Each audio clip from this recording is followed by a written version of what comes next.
Hello everybody and welcome back to another episode of Math with Mr. Emond. In the last episode, I introduced linear inequalities to you and talked about solution regions and boundary lines, and we also did an example. Today what we're going to be doing is just doing a couple more examples, including some word problems that involve linear inequalities. Okay. So let's do this example. So this is going to be very similar to what we did in the previous episode. The only difference is that it's going to be less than or equal to. So we can see that. That's the only difference. It's not going to create that big of issues.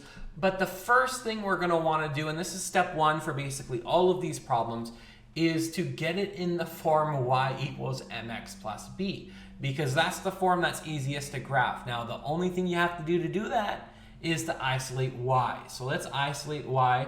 We're going to subtract 2x from both sides. Now, of course, that's going to get rid of this. And so now we have 3y is less than or equal to negative 2x plus 6. We're not quite done, are we? Because we still need to get rid of this 3. So we're going to divide everything by 3 to achieve that. Those are going to cancel out.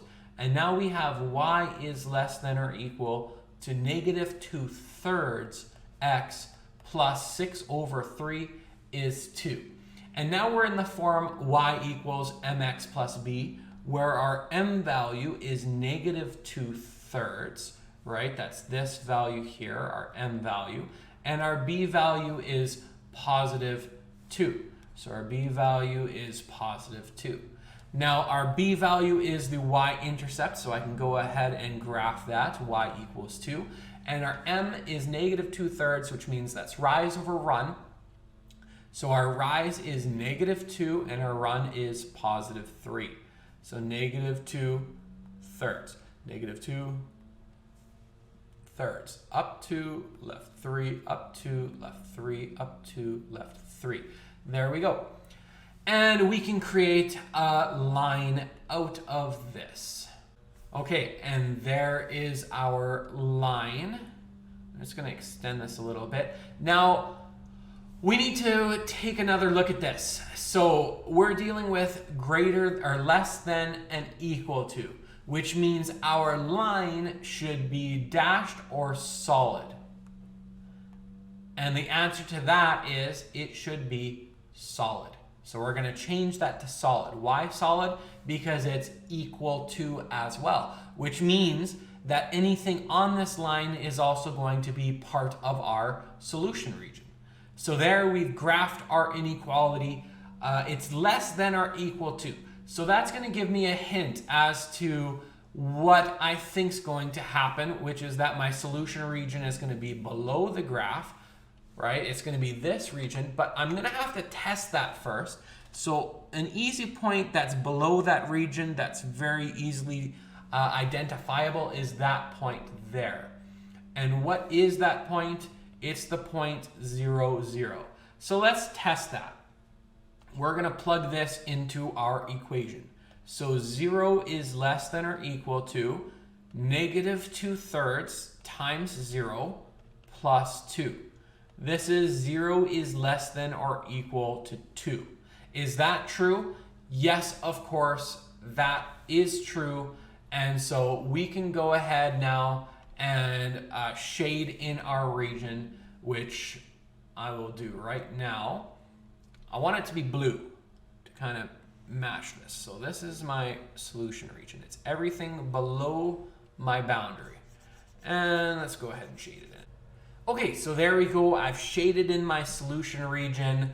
We're good to kind of go. But I just noticed there's a part B here. They want us to determine if the point negative 2 and 4 is part of the solution. So let's go ahead and do that. Negative 2. So negative 2 and 4. That's this right here. That's not part of the solution region. How do I know? I already determined what my solution region was, and that one is not within that. I can do that visually, but to show you how to do that algebraically, well, you just plug it in, right? So we plug this into here. And so you're going to have 4 is less than or equal to negative 2/3 times negative 2 plus 2. Okay, so let's go ahead and use this calculator of ours. So we have negative 2/3 multiplied by negative 2 plus 2. So that's 3 1/3. So we have on this side 3 1/3. Is 4 less than or equal to 3 1/3? No. So I already knew that that wasn't part of my solution region, but I tested it. It's not. There we go. Let's try this. So it's going to be your turn. You're being asked to graph and label this linear inequality. Of course, it's in your workbook. If you don't have the workbook, just work it out by hand here with some graph paper and come back when you have the solution, and I'll see you soon. Okay, welcome back. I have the solution ready for you. So the first thing I did is I isolated my y, which remember, that's the first thing you should always do. And so I have the equation y is less than or equal to 2/3 x minus 5.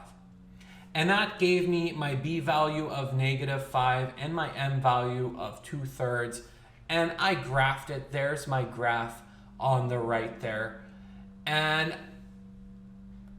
you could test a point, right? Let's do that together here real quick.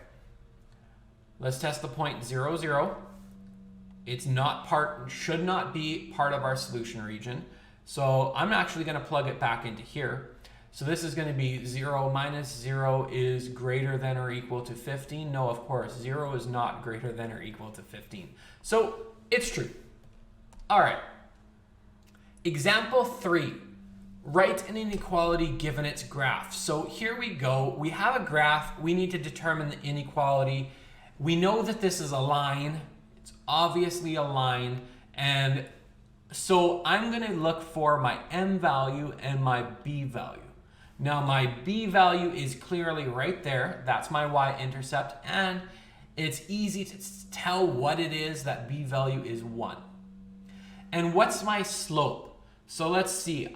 I'm going to try to find, here's a good point right there. And now I can find my rise over run. So this is a rise of 2 and a run of 1, which is 2 over 1, which is 2. And so now we have y equals mx plus b. Okay, there we go. But we don't want this equal sign. Now we need to kind of look at this. So this is a dashed line, which means it's either going to be this or this, because it's not equal to, that would mean a solid line. And I'm going to be above the line as opposed to below it. Above the line means greater than. So that's this one right here. Excellent. So that's our solution, and we can test a point now. Just to verify that we didn't make a mistake. So 0, 0 should not be a solution. So let's try that. 0 greater than 2 times 0 plus 1. Is 0 greater than 1? No, it's not. And it shouldn't be. It's not part of our solution. So we've done this correctly. All right, it's going to be your turn. Look at this graph here and work it out and find its inequality. It's in your workbook. I'll see you soon. All right, welcome back. Let's go through the solution. So you should have found that the y-intercept is 2. So our b value is 2. And we have a rise of 1 and a run of 4, which is our m value is 1/4. It's a dashed line, which means it's either going to be less than or greater than. And the shaded region is below the boundary, so it's going to be our less than sign. And here is our equation. Y is less than 1/4 x plus 2. Final answer. There we go. Thanks for watching, everybody. You can like, follow, and subscribe to my social medias to get notifications as soon as new content is uploaded. In the top corner here, you will find the playlist that this video is in.